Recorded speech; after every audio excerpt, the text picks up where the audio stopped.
हम पढ़ते हैं प्रिज्म द्वारा प्रकाश का अपवर्तन एवं वर्ण विक्षेपण के बारे में। तो सबसे पहले हम प्रिज्म के बारे में जान लेते हैं कि प्रिज्म आखिर होता क्या है।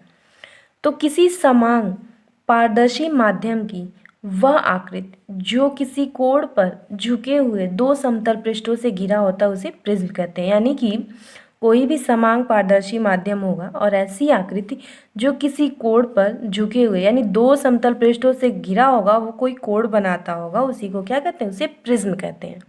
ठीक है, ये प्रिज्म का फिगर ड्रॉ किया गया है। इसमें देखिए ABCDEF।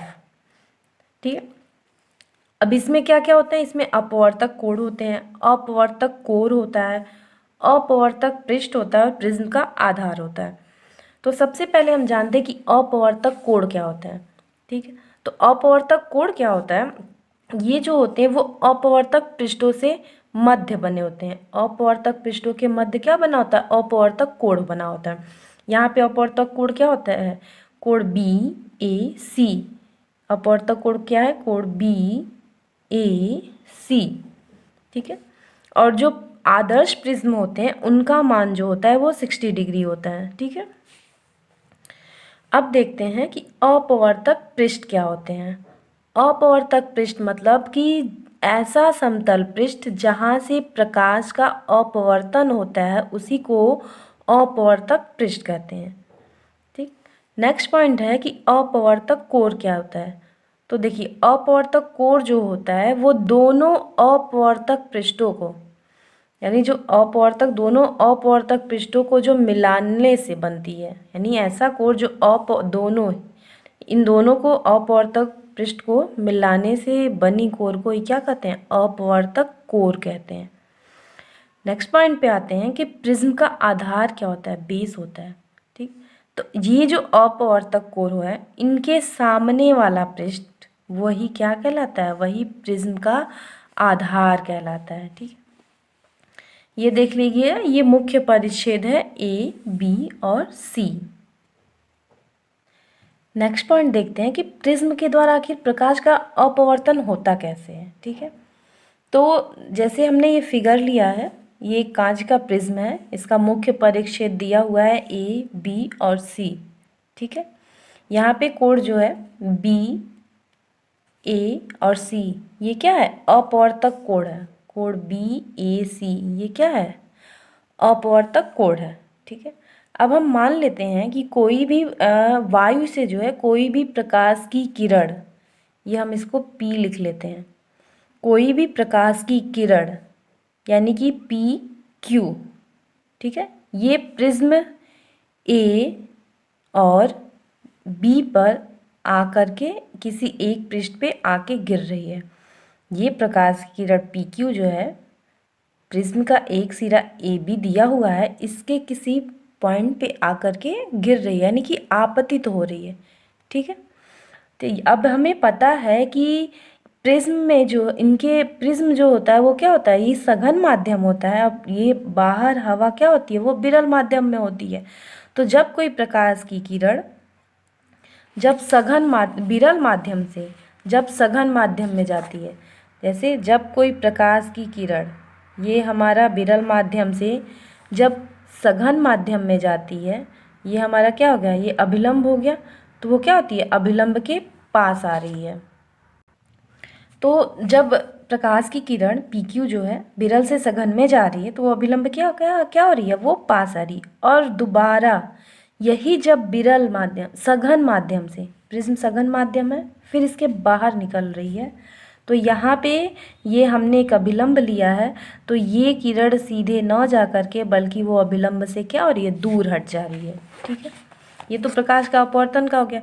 तो देखिए क्या होता है कि पहले तो किरण PQ आती है, ठीक है, फिर वो क्या होती है AB पे आके किसी पॉइंट पे फॉल्स हो रही है, Q हमने यहाँ नाम दिया हुआ है। उसके बाद से ये यहाँ से QR पे जा रही है। ठीक है, QR, उसके बाद से ये क्या है, ये सघन माध्यम से वापस कहाँ जा रही है, विरल माध्यम में जाएगी, तो वो अब ये हमारा अभिलंब हो गया, तो ये अभिलंब से क्या हो जा रही है, दूर हट जा रही है। ठीक है, अब इसमें आता है एक पॉइंट कि विचलन कोण। ठीक है, तो विचलन कोण देखिए क्या होता है कि जब आपतित किरण, यानी ये आपतित किरण व निर्गत किरण के बीच का बना कोण। ये आपतित किरण हो गया और ये निर्गत किरण हो गया। इन जब दोनों रेखाओं को आगे बढ़ा देंगे तो यहाँ पे हमारा एक कोण बनेगा। इसी को कहते हैं विचलन कोण। इसे हम डेल्टा से लिखते हैं, ठीक है। यानी कि आपतित किरण और निर्गत किरण के बीच का बना कोण ही क्या कहलाता है? विचलन कोण कहलाता है। नेक्स्ट पॉइंट पे आते हैं कि न्यूनतम विचलन कोण क्या होता है। तो देखिए, न्यूनतम विचलन कोण क्या होता है कि जब आपतित किरण के आपतन कोण I का मान, ये आपतित किरण है, इसमें जब I का मान बढ़ाएंगे, तो जब I का मान बढ़ाएंगे तो डेल्टा का मान क्या हो जाएगा? घट जाएगा, ठीक है। तथा आपतन कोण के एक विशेष मान के लिए, यानी इसी आपतन कोण का एक ऐसा मान लेंगे जिसके लिए विचलन कोण का मान क्या हो जाएगा? न्यूनतम हो जाएगा। उसी को कहते हैं अल्पतम विचलन कोण।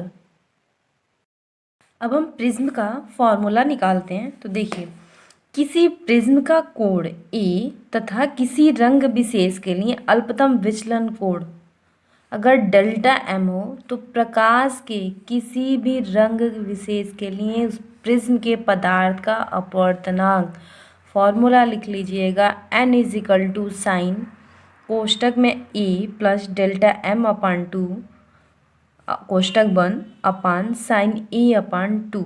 ये हमारा पहला इक्वेशन हो गया, ठीक है। अब देखते हैं कि अगर प्रिज्म बहुत पतला होता है तो जो प्रिज्म का कोण ए होता है और डेल्टा यम होता है, इन दोनों की वैल्यू बहुत छोटी होती है, ठीक है। तो बहुत छोटी होती है इनकी वैल्यू, तो हम इसको लिख सकते हैं कि साइन थीटा को केवल हम थीटा लिख सकते हैं। तो करना क्या है कि साइन ए प्लस डेल्टा एम अपान 2 इसको हमने थीटा मान लिया है, तो यानी साइन थीटा को केवल थीटा लिख सकते हैं। तो यहाँ पे साइन ए प्लस डेल्टा एम अपान 2 को लिखा गया है ए प्लस डेल्टा एम अपान 2। दूसरा इक्वेशन, तीसरा वही किया गया है, साइन ए अपान 2 को जो है ए अपान 2 लिखा गया है, ठीक है।